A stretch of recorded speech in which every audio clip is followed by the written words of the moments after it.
Hello guys, यहाँ पे मैं एक कुछ अपडेट लेके आया हूँ और ईएसएससी के बारे में और कुछ आपके जो डाउट थे उनको क्लियर करने की कोशिश मैं करता हूँ। तो यहाँ पे सबसे पहले आप देख रहे होंगे कि ये नोटिफिकेशन आया हुआ था, ये 7 जनवरी 2022 को आया हुआ था।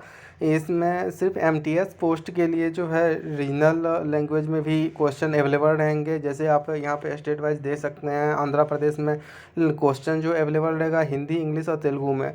इसी तरह से जिस तरह से आप लोग अगर आरआरबी का एग्ज़ाम देते होंगे ग्रामीण बैंक का, उसमें जिस तरह से रहता है सेम उसी तरह का ये दिया जाएगा। तो इसमें कोई नई बात नहीं है, ये सिर्फ एमटीएस के लिए है और यूडीसी और स्टेनो के लिए जैसे पहले हिंदी इंग्लिश में सिर्फ एग्ज़ाम होते हैं वैसे ही होंगे प्री में और मेंस में भी। तो ये तो एक हो गया। दूसरी बात ये है कि बहुत सारे क्वेश्चन पूछा जा रहा था कि यहाँ पे दिल्ली में 3 जोन है। एक्चुअल में पिछली बार जो वैकेंसी आई थी वहाँ पे दिल्ली में डीएमडी की अलग वैकेंसी थी और दिल्ली आरओ की अलग वैकेंसी थी और हेडक्वार्टर की अलग वैकेंसी थी।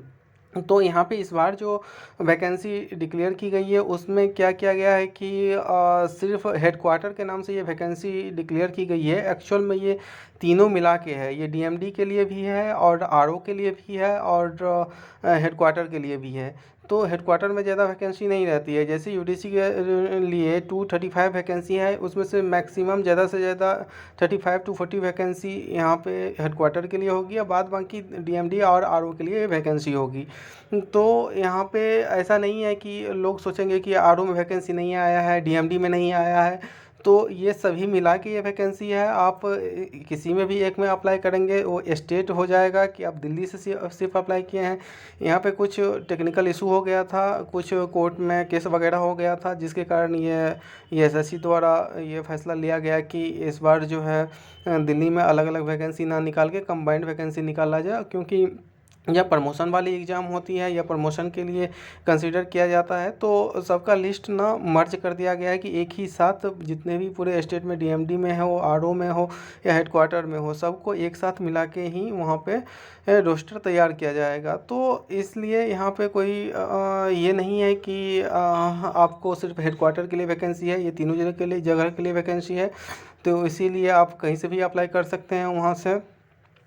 और यहाँ पे एक क्वेश्चन बहुत बार पूछा जा रहा था कि बहुत सारे लोग बोल रहे थे यहाँ पे कि तैयारी किस तरह से किया जाए और किस पैटर्न पे एग्ज़ाम आएगा। खास करके वो लोग जो पिछली बार एपीआर नहीं हुए थे, तो उनके लिए मैं ये बता दूं कि ये आईबीपीएस एग्ज़ाम कंडक्ट करवाती है। तो आईबीपीएस का पैटर्न तो सिमिलर टू बैंक का पैटर्न होता है। जो नेचर क्वेश्चन का नेचर रहता है वो पूरा बैंकिंग का ही रहेगा लगभग। मेंस में कुछ क्वेश्चन ऐसे होते हैं जीके वगैरह में जो कि आपको हिस्ट्री वगैरह से कुछ पूछे जा सकते हैं। कुछ क्वेश्चन आपको इंश्योरेंस से पूछे जा सकते हैं। जैसे कि मान लो अभी ईएसआईसी का जो कंट्रीब्यूशन करता है तो वो कितना % है, ये सभी थोड़ा पढ़ के जाना होता है। कुछ एक्ट के तरफ से भी कुछ जो ईएसआईसी का एक्ट है वहाँ से भी कुछ क्वेश्चन आ सकते हैं। ये सब क्वेश्चन जीके के लिए खासकर पूछा जा सकता है। तो उसके लिए आप मेंस में खासकर ये सब चीज़ ध्यान दीजिएगा। प्री में जो है बिल्कुल क्लर्क लेवल का एग्ज़ाम आता है, जो क्लर्क का प्री रहता है वैसा ही आता है। सिर्फ इसमें ये जीके एक सेक्शन रहता है जो कि जोड़ दिया गया है, बस यही है। और इसके अलावा आप जो भी बैंकिंग का पैटर्न है वही आप फॉलो कीजिए। उसके अलावा आप जैसे कि बहुत सारे लोग बोल रहे थे कि एग्ज़ाम कब तक इसका एक्सपेक्टेड है। तो इसका एग्ज़ाम का एक्सपेक्टेड डेट अगर देखा जाए तो ये अप्रैल में कंडक्ट होने की ये बहुत संभावनाएं हैं।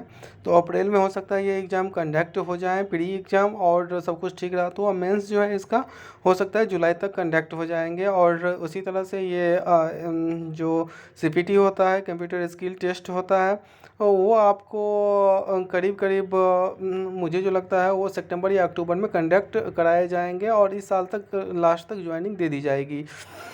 इसके अलावा कुछ लोग बोल रहे थे कि एसएसओ का वैकेंसी कब तक आने वाली है। तो एसएसओ वैकेंसी के अपडेट फ़िलहाल तो मुझे कोई नहीं मिल रही है, लेकिन जैसे कि यहाँ पे कुछ खबर आ रही है कि कुछ आरटीआई में बोला गया है कि 93 पोस्ट कर दिया गया है, जो कि पहले 102 वैकेंसी थी।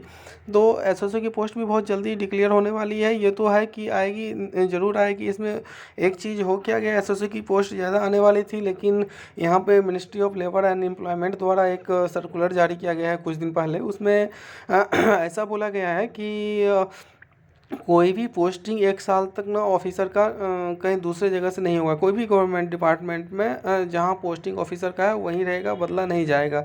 इसके कारण जो है वैकेंसी में कुछ इफ़ेक्ट हो सकता है, क्योंकि जब तक एक्चुअल में पोस्टिंग का पता नहीं चलेगा तब तक कितनी वैकेंसी खाली है कहाँ पे वो पता नहीं लग पाएगा। तो इसीलिए हो सकता है वैकेंसी पे इस चीज़ का इफ़ेक्ट करे। ये एक अनुमान है, बस मैं अपना व्यू दे रहा हूँ। बाद बाकी जब वैकेंसी डिक्लेयर होगी उसके बाद ही पता चलेगा। तो आप लोग तैयारी करते रहिए। कोई भी डाउट हो तो आप पूछ सकते हैं। जैसा कि आप सबको पता है कि मैं ईएसआईसी में ही वर्किंग हूँ, तो जो भी प्रॉब्लम हो आप लोग कमेंट बॉक्स में पूछ सकते हैं। All the best, thank you.